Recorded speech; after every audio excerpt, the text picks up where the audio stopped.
Thank you for watching this message video. We are currently in a series called The Way, in which we talk about the 9 things that followers of Jesus are known for.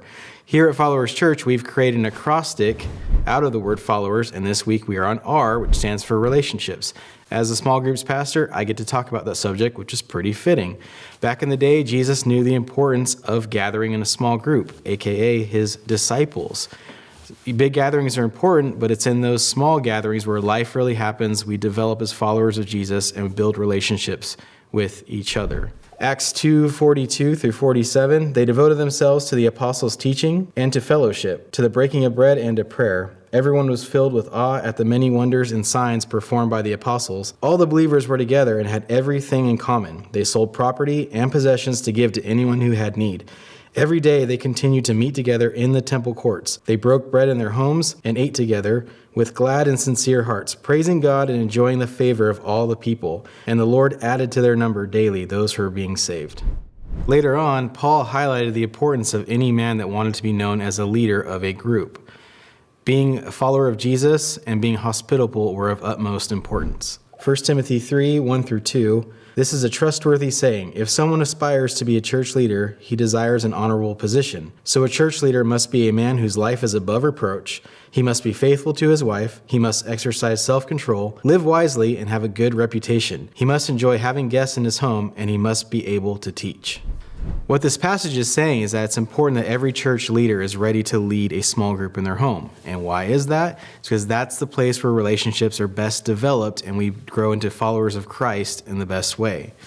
On that note, it's important that we know as followers, we must stay committed to our relationships with family, but also with those who would consider us to be their enemy. So let's focus on relationships with family first. It's very important to know that God wants us to be committed to take care of those who are family members, who are relatives. And when I mean taking care of them, I mean being committed to looking out for them, providing for them. If you have kids, you fully understand what I'm talking about. If you don't have kids, you understand as well because you were once a child that was dependent on somebody to provide for you. In fact, Paul considered people that wouldn't take care of their own family members to be lacking in faith. Just look what he wrote to Timothy in his letter. 1 Timothy 5:8, but those who won't care for their relatives, especially in their own household, have denied the true faith. Such people are worse than unbelievers. So what does that mean? It means we need to be committed to take care of our family members. But beyond that, it's very important to understand that God also wants us to consider other followers to be family members as well.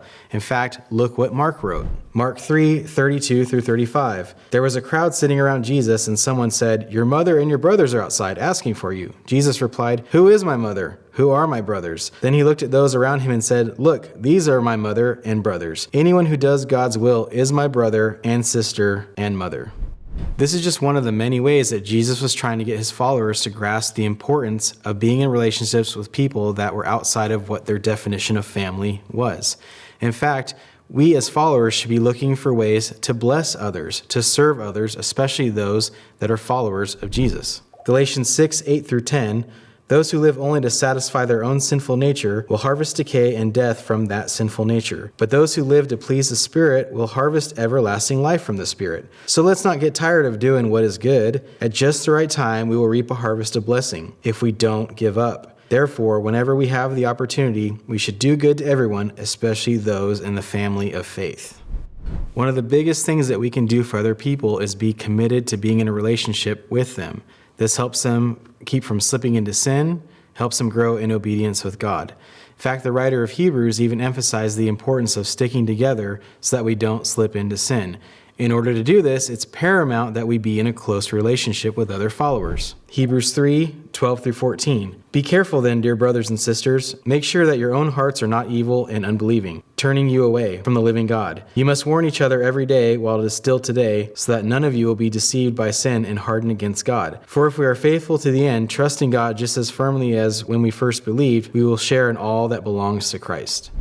So not only are we supposed to watch out for ourselves and make sure we don't slip into sin, we need to do that for other followers as well. When we see them slipping away, we can help rescue them out of that. But to do that requires being in a close relationship with them. In fact, look what the writer of Ecclesiastes said about the perils of not sticking together. We know that when we're not in groups, we are prone to attack. Ecclesiastes 4, 9 through 12. Two people are better off than one, for they can help each other succeed. If one person falls, the other can reach out and help. But someone who falls alone is in real trouble. Likewise, two people lying close together can keep each other warm. But how can one be warm alone? A person standing alone can be attacked and defeated, but two can stand back to back and conquer. Three are even better, for a triple braided cord is not easily broken. The truth is, our spiritual enemy Satan is like a roaring lion waiting to attack us with worries and concerns. Just look at what Peter wrote, 1 Peter 5, 7 through 9. Give all your worries and cares to God, for he cares about you. Stay alert, watch out for your great enemy, the devil. He prowls around like a roaring lion looking for someone to devour. Stand firm against him and be strong in your faith. Remember that your family of believers all over the world is going through the same kind of suffering you are. Now, earlier I said it's important that we be in close relationship with those we consider our enemy, people that may not like us for whatever reason. Unfortunately, a lot of us have experienced that in our own family, where people say, stay away. Jesus warned us this would happen. Matthew 10, 34 through 36. Don't imagine that I came to bring peace to the earth. I came not to bring peace, but a sword. I have come to set a man against his father, a daughter against her mother, and a daughter-in-law against her mother-in-law. Your enemies will be right in your own household. So, one example of an enemy we're supposed to be in close relationship is people in our own family who don't like us because we're followers of Jesus. It's important that we stay in close proximity to them because he can use us to reach them.